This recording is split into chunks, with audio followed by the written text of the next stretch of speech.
Hi guys! For today's video, ang share ko naman po sa inyo ay kung paano mag-generate ng inyong barcode kapag kayo magka-cash in. So kung gusto mong matuto, ay tutok ka lang sa video na ito at panoorin mo hanggang dulo. Ang unang step ay kailangan mo pong mag-login sa inyong GCash account and then click nyo lang po itong cash in. So click po natin yan, yung ating cash in. So as you can see, ay napakadami pong pwedeng pag-cash inan. So, ang gagamitin po natin dyan is yung over the counter. And then, click po natin yung ating view all. So, may makikita po kayo sa taas ng generate barcode. So, yan po yung i-click natin. So, ito po yung mga participating partners na pwede kayong mag-cash in.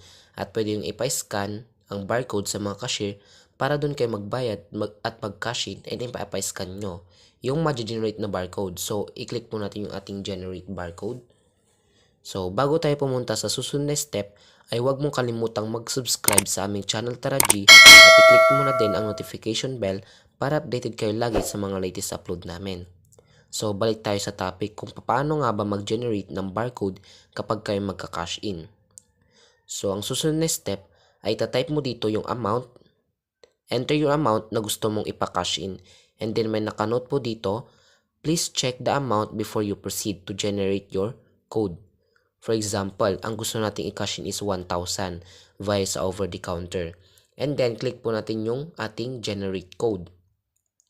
So, paglalabas po dyan ang inyong barcode, ito po yung barcode na ipapa-scan nyo. Pwede nyo po yung screenshot or i-save.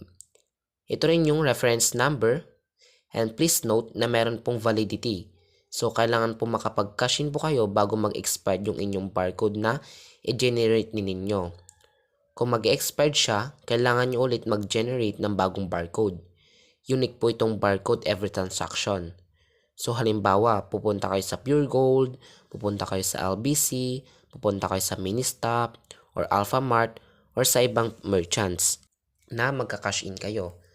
Ito po yung ipapascan nyo sa cashier and then ibabayad nyo yung 1,000 or yung kung magkano yung ika-cash in nyo and then automatic na mapapasok yung pera nyo na pinakash in sa inyong GCash account. Yun lang po muna for today's video. Sana may natutunan kayo and thank you for watching.